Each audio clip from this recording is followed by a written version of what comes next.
Ici, un tuyau. 59 ans de mécanique, c'est ni plus ni moins le temps que Michel a consacré à sa passion. Une passion qu'il a découverte au fil de son parcours professionnel. Sachant que j'ai une formation de mécanicien, j'ai fait l'Indus à Épinal, c'était il y a 50 ans et plus. Et puis après j'ai fait un DUT génie mécanique à Nancy. J'ai effectivement fait des travaux en entreprise pendant quelques mois avant de finir dans l'éducation nationale par la petite porte. Je me suis d'abord retrouvé prof de dessin à Saint-Dié, à Saint-Roch. J'ai réussi le concours d'entrée à l'école normale, 2 ans, que j'ai passé à Lille avec ma famille. Et me voilà arrivé en 1976 à Sainte-Marie-aux-Mines, au Lep. Et je n'ai pas fait d'autres établissements, donc j'ai fait 35 ans au lycée de Sainte-Marie-aux-Mines. Son goût pour la mécanique et la créativité a commencé dans sa plus tendre enfance. La mécanique, c'est quelque chose effectivement qui me taraude et même un peu plus depuis le début. Il y avait matière à réaliser des choses, à améliorer. C'est mon quotidien. J'en ai fait effectivement mon métier, mais c'est d'abord l'innovation, l'invention, faire différemment, améliorer le quotidien. Ça commence par des Lego, ou des mécanos à l'époque. Dans les années 60, on avait tous un mécano et on construisait et il n'y avait pas un plan systématiquement pour l'objet à réaliser, mais on s'en inventait un plan où on se le faisait et on réalisait l'objet de ses désirs. Donc c'est ça le début de la création.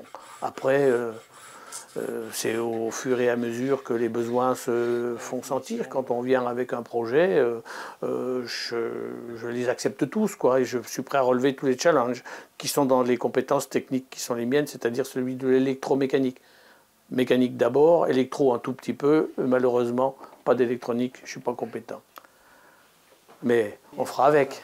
À travers son enseignement, il a marqué des générations d'élèves, laissant pour certains une empreinte indélébile. Je crois avoir transmis professionnellement et être allé au-delà. Les élèves que je revois régulièrement ont un excellent souvenir, malgré une certaine rigueur. Ça les a impressionnés, le côté inventif. Curieux et inventif, il scrute sans cesse le quotidien à la recherche d'amélioration, transformant chaque objet en une nouvelle opportunité d'innovation. À chaque fois, essayer d'améliorer mon quotidien, celui de mon épouse, pour des diverses choses. Quand on n'est pas satisfait d'un objet, il ne suffit pas de râler, il faut l'améliorer ou le changer. Et en tant que mécanicien, il y a bon nombre de choses que dans la vie de tous les jours, on est amené à utiliser et qui sont améliorables. Alors, je passe un temps fou sur mon semoir pour un gain de temps théorique important, mais j'ai passé beaucoup plus de temps en amont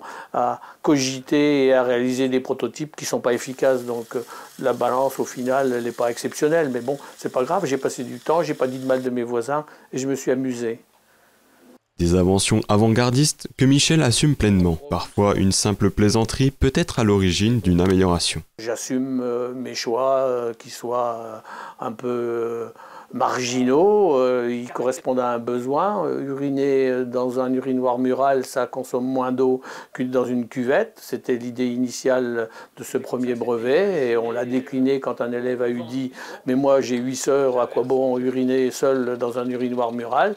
Et en blaguant, j'ai dit « je vais te construire ou je vais inventer l'urinoir mural à usage mixte ». Donc voilà comment est partie la première invention. Pour refaire la même chose, tous les câbles d'eau banale. Ces inventions ont aussi servi à son fils qui évolue dans le domaine du cinéma. Les matériels de cinéma pour Olivier, mon fils, je lui ai fabriqué, il est machiniste, donc tout le matériel dont il a besoin au quotidien de la plus grande grue de cinéma du monde, c'est celle dont je suis le plus fier parce qu'elle a fait les images avec des strass et des paillettes, Johnny Hallyday au Parc des Princes, Bigard au Stade de France, transfert des cendres d'Alexandre Dumas au Panthéon, l'inauguration de Walt Disney Studios, des séries Brigade des mineurs et d'autres, enfin il y en a toute une collection. Casno automatique, patchwork animé et bien d'autres de ses créations seront à retrouver à partir du 6 mai jusqu'au 17 mai à l'exposition 59 ans de mécanique à la médiathèque du Val d'Argent.